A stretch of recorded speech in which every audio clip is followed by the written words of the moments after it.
was living in China, in a city not too far away from Wuhan.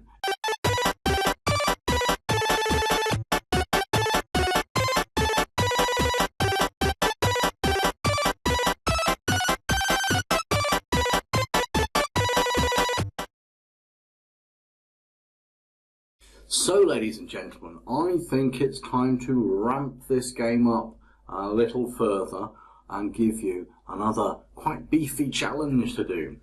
Now, I have a game that when I play it, I can catch fish. Great, and I get so many points. But this game would go on forever. So I've got two options. I can either introduce a timer, so how many points can I get in, I don't know, 30 seconds, something like that. Or I can introduce lives and put in an object that I need to miss. So, I think we'll go for the second one of that. And we're going to introduce an object that we need to miss, and we're going to have lives. So let's stop this for a moment. Well, we know we need to have lives, and I'm going to walk you through that bit because it's pretty straightforward. I'm going to go to variables, and I'm going to make a new variable, which I'm going to call lives. I'm going to press OK. Now, when the game starts, the number of lives, which is up here, I'll tell you what, let's move that over there. When the game starts, let's set our number of lives to be, say, 3.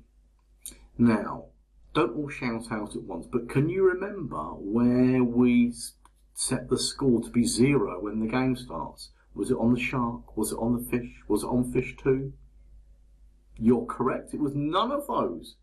It was on the backdrop, and on the backdrop I've got set score to 0, so I want, when the game starts, set lives to 3, and I'm going to press play, and look at that, I've got 3 lives in the top corner.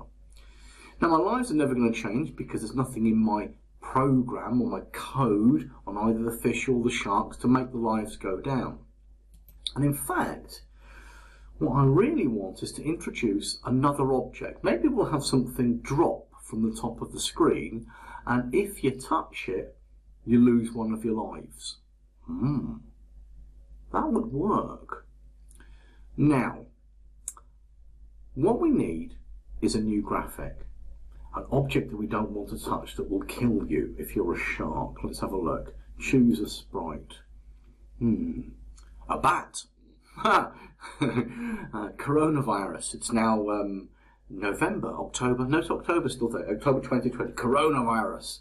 Bats came for that.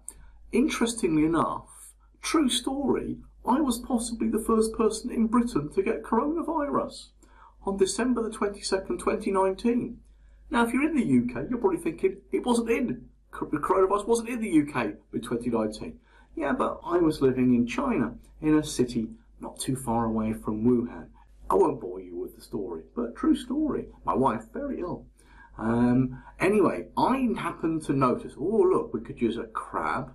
Oh, I think a crab will be quite good. I'm going to go with the crab. I was going to use the octopus, which is further down, but I like that pinchy crab.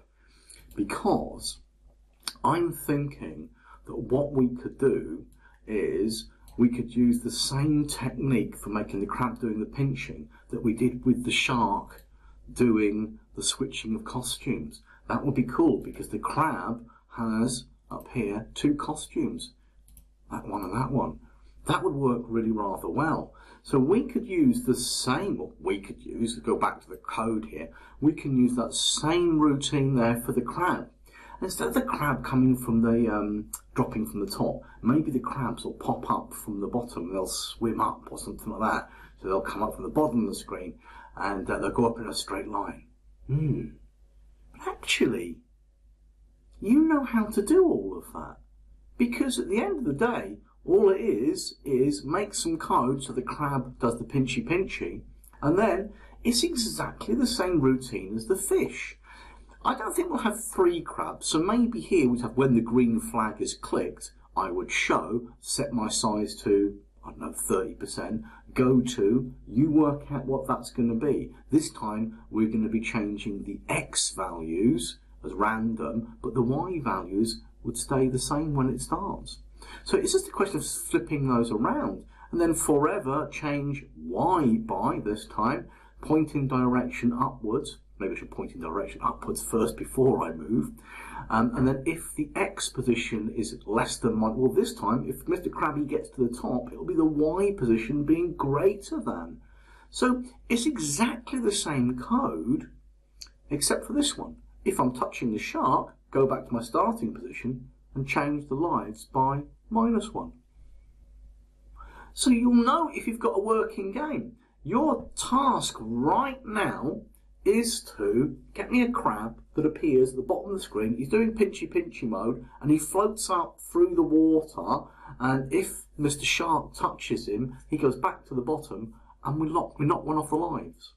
That's your task. Now you'll clearly find that if it's successful, lives will go down and you can have like -15 lives. You can keep going forever. That's something for our next task.